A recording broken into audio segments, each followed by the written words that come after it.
Now, the point of Lindsey Graham being outed, I do think these people should be outed because they're taking Christian conservative money and they're acting as though they're proponents of those belief systems when, in fact, they are not, Jim. And I suggest people watch a documentary by a man named Kirby Dick. It's called Outrage, and it outs a lot of the closeted homosexuals, not only in government but in media that demonize homosexuality while taking part in it. So I hope I answered your question, Jim. I appreciate the call. We're going to go to Michael in Canada. Michael, you're on the line.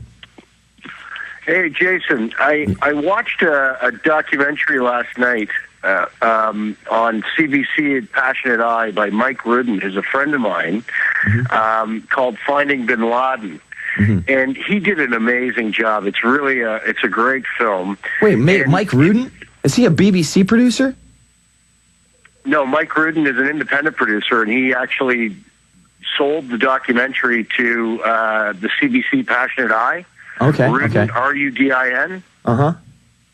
Anyway, he had a lot of representation from both sides. Obviously, and a lot of CIA guys and a lot of conspiracy theorists or so-called conspiracy theorists.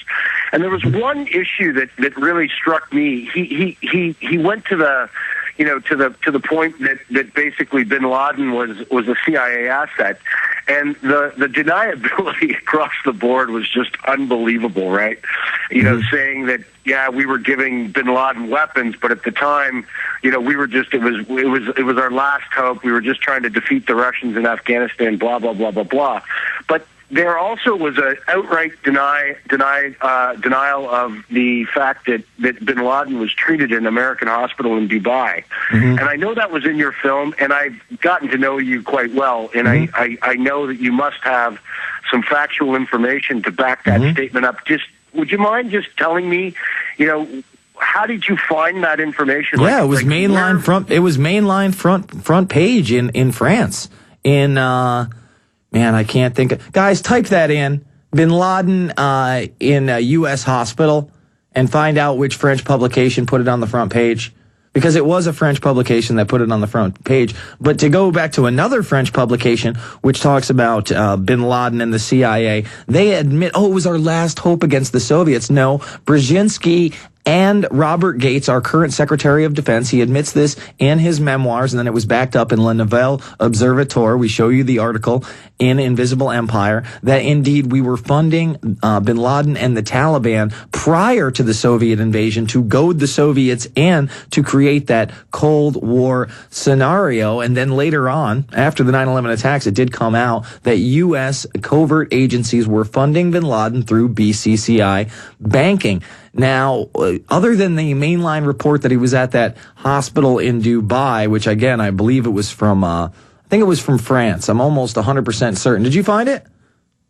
Hold on. Go ahead, Matt. What do you got for me? The Daily Left. Le Figaro. It's on. Yeah. Le Figaro is the original publication of that. However, I don't have this in Fabled Enemies or my films, but you can watch Press for Truth.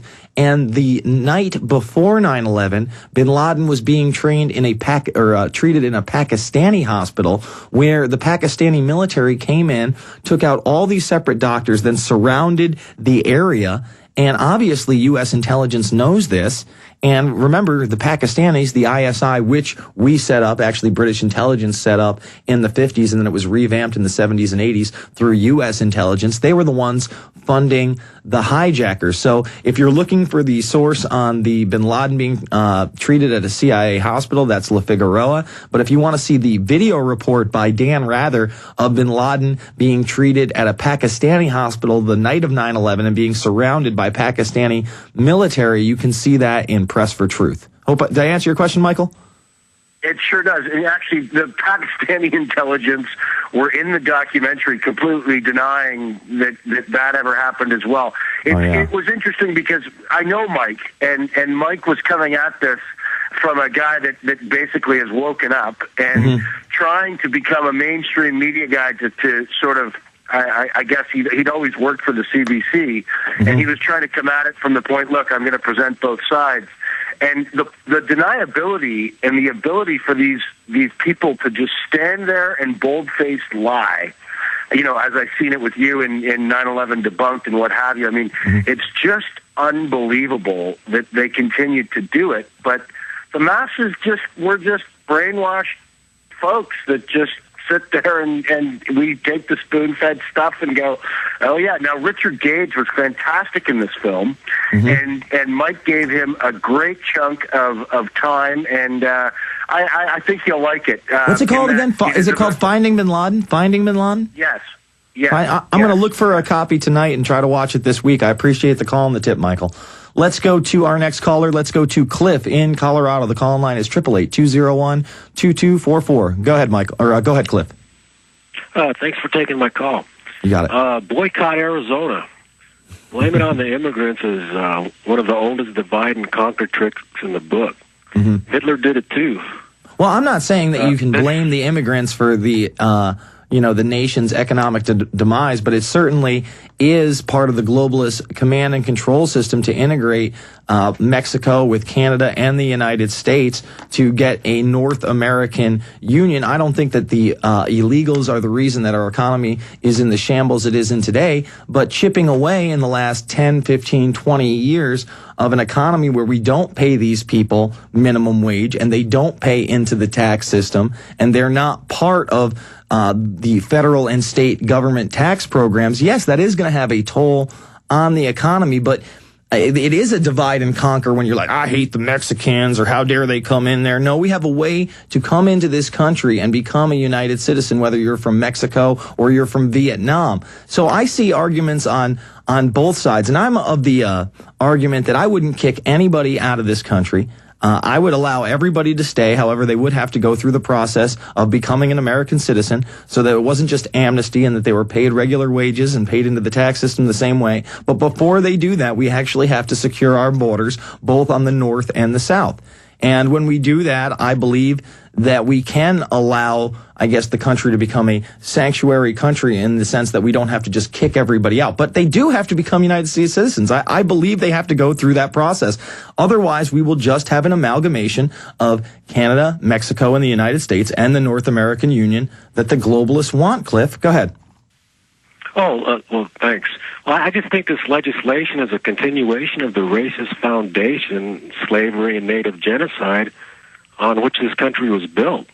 And patriotism and racism often fit like a hand in glove. So I just want to say, please remember, most Americans have immigrant ancestors. Well, no, I agree there too, and I don't think necessarily that patriotism and racism go hand in hand. I do see people using jingoistic tactics to try to demonize other nation states and other races of people, but I see it from both sides. Look, I live in a community where me and my landlord speak English, and that's it. Okay, my next door neighbor doesn't speak English. People to the right of me don't speak English. They're obviously illegal immigrants. They're very nice people. They, the one guy has come over, said, hey, you want to use my weed whacker? I've played a little bit with their kids, thrown them the soccer ball a couple times. No one's against the people, but the system that, again, pays these people less than minimum wage, creates a system in which honest contractors can no longer make a living, again, puts us into this command and control system that consolidates power, and I think that's the real problem. Appreciate the call, Cliff. Let's go to Tribal Reality. Tribal Reality, you're on the air. How are you, man? Good. All right, I'd like to say a lot of things, but I'd like to get to, a couple points real quick. One of them being, how to get the information out there. If I can, name a couple programs, I can, tell people exactly how to get information and get it out there the easiest way possible. Go ahead. All right, get yourself Firefox.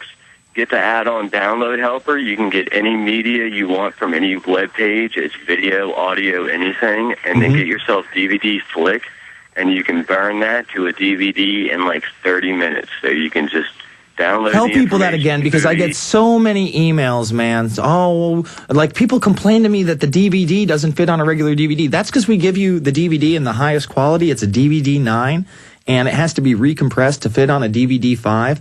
But you can burn it to a DVD-9. You just have to buy those, or you have to recompress it. And there are programs out there that will allow you to download the free versions off the internet and then convert them to DVD files. So I'm going to let Tribal Reality to tell you how to do it again in the simplest way possible. Go ahead. Get yourself Firefox. They have it on every operating system possible. Then you get the add-on download helper. You can get any media from any site. Any video you see on your computer, you can download. Almost. But like YouTube videos, everything like that, you can download, and they give you like 3 different formats. Doesn't matter which format you choose. Get DVD Flick, and it'll turn it.